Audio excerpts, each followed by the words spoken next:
الله من الشيطان الرجيم. بسم الله الرحمن الرحيم. اللهم صل على سيدنا محمد وعلى آل سيدنا محمد وعلى صلواتك بعدد معلوماتك وبارك وسلم وصل عليه. السلام عليكم ورحمة الله وبركاته. محترم ناظرین، حسب وعده چې آئنده ان شاء الله تعالی مو عمل جاری و کلاس او بالخصوص د آیت الکرسی په اعمالو کې او اوس د ټولو نه بهترین عمل چې کوم دی هغه د کور حصار کول دي. د کور د حصار لپاره د ټولو نه اول چې کوم موږ عمل شروع کړی د آیت الکرسی ولا هغه چې کوم زکات دی هغه ادا کولو ته ضروری او لازمي دي. ورسره ان شاء الله آئنده ویډیو کې به موږ د سورة الفیل د حصار لپاره زکات عمل او بشیر کو ډېر بهترین عمل زموږ عملو اجازت صرف نه صرف هغه چینل سبسکرایب کول سره تعلق ساتي. دا عمل نه مخکې ضروری دا خبره ده چې درې شیونه د لازمي دي. نمبر 1 چې یو بلټۍ اوبه کم از کم او ورسره میخونه وي څلور دې نه سوا هم کېدی شي او ورسره اګربتي چې کوم غټ ډبی وي هغې کې څلور پیکټه راځي. بیا دا شانتې چې څومره زیاتې اګربتي وي هومره به زیاته فایدې وي. له ټولو نه اول خو به په اګربتو باندې اللهم انی اعوذ بک من الخبث والخبائث 1100 پیری بداوي په اګربتو او ورسره شړشمو تیل په دې باندې به شوف کی او بو باندې به شوف کی میخونو باندې به شوف کی ورپسې به بیا میخونه راوخلي په هر میخ باندې به 70 یا 80 مرتبه سورة الفیل وای. غینا بعد او بو باندې به آیت الکرسی 313 پیری، یعنی که هر یو عمل په ټولو شینو باندې دریو څلور وانو شینو باندې تیل هم ورسره دي شړشم په دې باندې شوف پکې او آیت الکرسی 313 پیری به وای او شوف پکې چې کله دا ټول شي نه دم شي دینه بعد کې با دا ګربته براوخلی ټول کور کې به ولګي، ټول کور به خوشبونه ډک شي، د سره به اثرات کم شي. ټیک شو. او د ټولو نه ضروري خبره دا ده چې کله کور ته داخليږي سړی حصار وکړي. آیت الکرسی ولا کوم حصار ما خدلو مخکې ویډیو کې شته ان شاء الله تعالی ملګری هغه ویډیو ګوري او عمل وکړي ان شاء الله ډېره فائدہ به حاصل شي. آینده نور کوم عمل یا غم تعلق ساتي آیت الکرسی سره نو ان شاء الله تعالی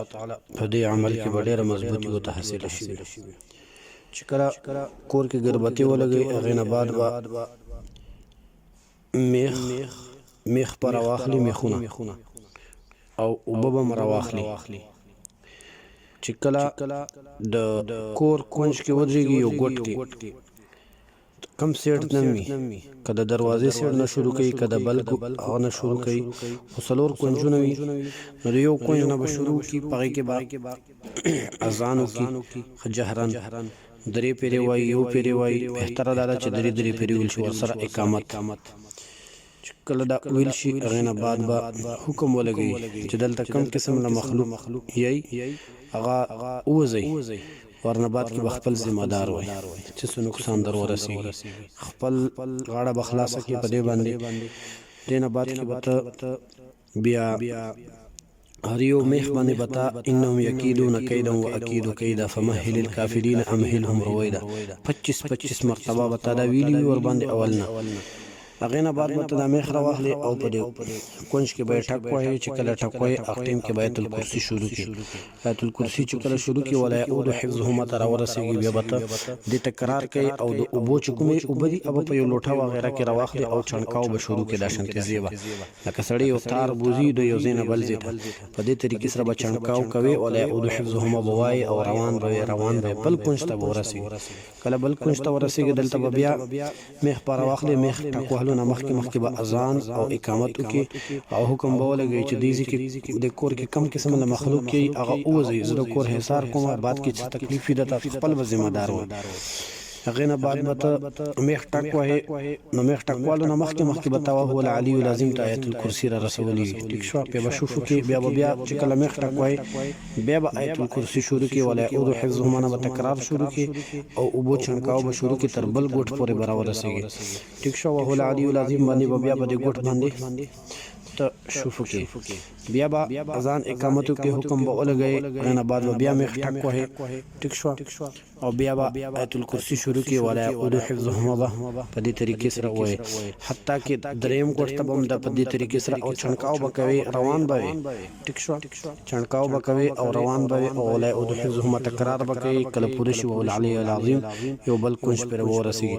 دا شنده به ټول کنجونه تر اخیری اول کوم مخ ته ټکول دي ته برابر ورسیږي او ابو چنکاو به بس کې ټیک شو دا بس عمل شي دینه بعد او بچ کومې دي ابا ختمه نه غربتی چې کومې دي ابم پاتې وي او میخونه بقایا کپاتی ابا کور یعنی کوم کمرې وغیرہ دي هغه کنجونو کې د ټکوي یو د ټکوي دوه ټکوي څنګه وی څومره پاتې وي غي مطابق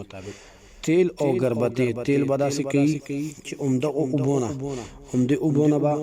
ټول کور ولا وبم استعمالي ټول کور ولا بته